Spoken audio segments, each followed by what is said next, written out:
So, a couple days ago, Magic the Gathering had a live event that I watched on YouTube, which was their first look at the Lord of the Rings Tales of Middle-earth set.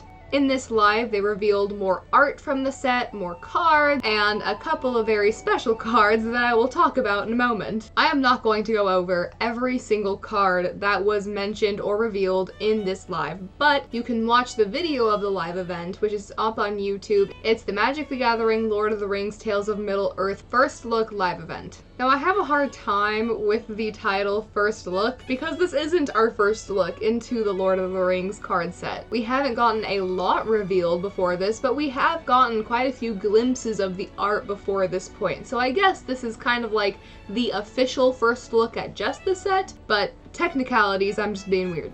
The first thing I do want to talk about is the art in the set. So far, I am actually absolutely blown away at how good of a job the artists have done capturing the characters from the Lord of the Rings and making them into Magic cards and making them feel very original, while still very much having that Lord of the Rings vibe, and that's the only way I know how to explain that. But there are a few cards in this set that are very oddly unoriginal, and not in the way you might think. Now, I don't mean to say that an artist took art straight out of Lord of the Rings and posted it on a card. No, quite the opposite. They just took characters from other movies and posted them right on the cards. Completely unrelated to Lord of the Rings. Now, the first piece of art that I have to confront is this We Don't Talk About Bruno looking ass Frodo cover for their collector booster packs and their collector booster box. You can't tell me that this guy and this guy are not the same person. The cover art for the collector booster set just looks like someone did fan art of Bruno from Encanto. This cover art is basically if Bruno just decided that he wanted the One Ring to rule them all. Like, I know it's supposed to be Frodo, but like the green fumes or whatever aura that's around it and the darkness and the flowing hair and it just looks like Bruno. You can't convince me otherwise. It's Bruno from Encanto. Moving on from We Don't Talk About Frodo, we have to talk about how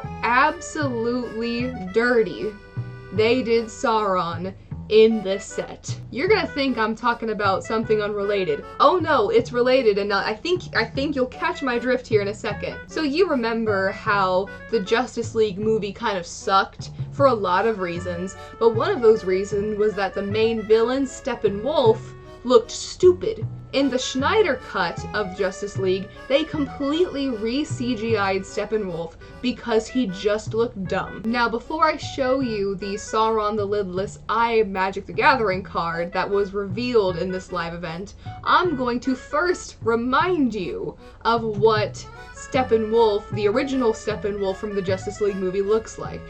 Here you go. He's ugly. He's not scary. He's got a weird T-head. I don't know what they were doing with that helmet. It's like they were kind of making him like, I don't know, some weird hammerhead shark Aquaman villain, but also just dumb. Now here is the Sauron the Lidless Eye card. I'm just gonna let you sit with this for a second. Since when? Since when has Sauron ever looked like this? It's like they wanted him to look like an orc, but he's not? And the whole thing about Sauron is that you're not really supposed to know what he looks like, and they tried to put this new face to him. Sauron has never had this face, and I don't know where you're getting this lidless eye thing from, because they didn't even just do like the big tower with the big ominous eye that is lidless, mind you. But to me, this is just wrinkly Steppenwolf that's blind now. I know that there are other versions of Sauron that we have not seen, but I'm really hoping that they changed the character design for him in those cards. Because Steppenwolf was bad in Justice League, he's not gonna be any better in this Magic the Gathering Lord of the Rings set. Those two things aside, I very much love the art. They fumbled the bag on Sauron. Now let's talk about some of the mechanics that were brought up in this live event. One of the Commander precons that is being released is called Food and Fellowship, which I am super excited for, mostly because it has Sam and Frodo in it. But mostly Sam. And in this precon, they are in fact bringing back the food mechanic in Magic the Gathering to this set, which I previously had no idea was a mechanic, I'm gonna be completely honest with you. And for those of you who don't know what the food mechanic is, food tokens are artifacts that you pay 2 mana, tap it, sacrifice the food, and you gain 3 life. I think that's awesome. I also think there are going to be a lot of dwarves in this set. I'm not sure, but I'm pretty sure there's gonna be a lot of dwarves and hobbits inside of this pre-con.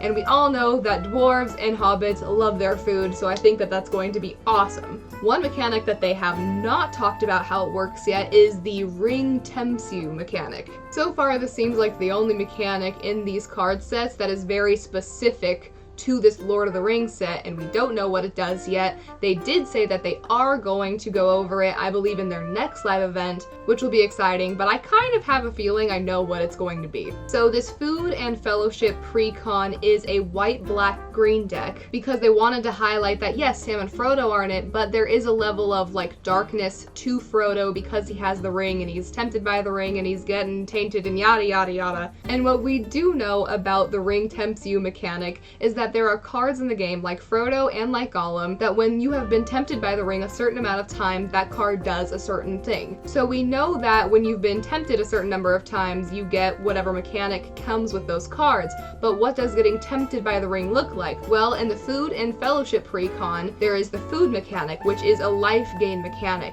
which leads me to believe that they put that in there, one, because food, Lord of the Rings, it makes sense, but I believe that when you are tempted by the ring, you are going to lose life.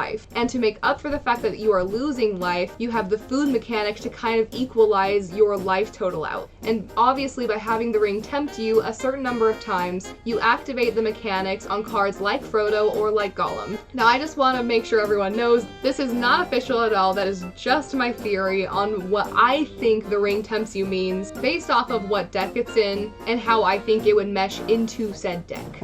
One thing that I would like to mention about other mechanics that maybe we haven't seen in this Lord of the Rings set are that I'm really hoping they're not too specific to the Lord of the Rings cards. Like if I'm in a commander match and someone brings this the ring tempts you mechanic, maybe it's not what I think it is at all, and it's really specific to the set. Sometimes when card mechanics are too specific to that special set, like the Warhammer set, or the Doctor Who set that's eventually coming out, or this Lord of the Rings set, it can really mess up the vibe of commander matches or standard matches because they're so specific. It doesn't feel like you're playing the same game sometimes. So I'm excited to see this new The Ring Tempts You mechanics and maybe other ones that they haven't shared yet, but I'm really hoping it meshes well with the game as it stands. There are already so many mechanics that we as Magic players have to keep track of, and keeping track of any weird new mechanics that they might bring is just exhausting. Man, if they hit me with some weird mechanic that's similar to like day and night, or the Monarch, or anything like that that you have to keep track of, I'm gonna be a little upset. Moving on to one of the more interesting cards that was revealed in this live event, Wizards of the Coast has made possibly the most expensive card in Magic the Gathering history. It's really cool what they're doing with these rings of power from Lord of the Rings, and they're all different versions of Soul Ring. There's the version of the rings that were the 9 for the humans, there's a version of the ring that was the 7 for the dwarves, and the 3 for the elves. They're releasing serialized foils of these cards, so for the 9 for the humans, there are 900 serialized foils being released of that card, and the same goes for the dwarves and the elves. But of course, there is the one ring to rule them all, and Wizards of the Coast has taken this very literally. They are printing one specialty foil, the one ring to rule them all, and slapping that baby in a collector booster.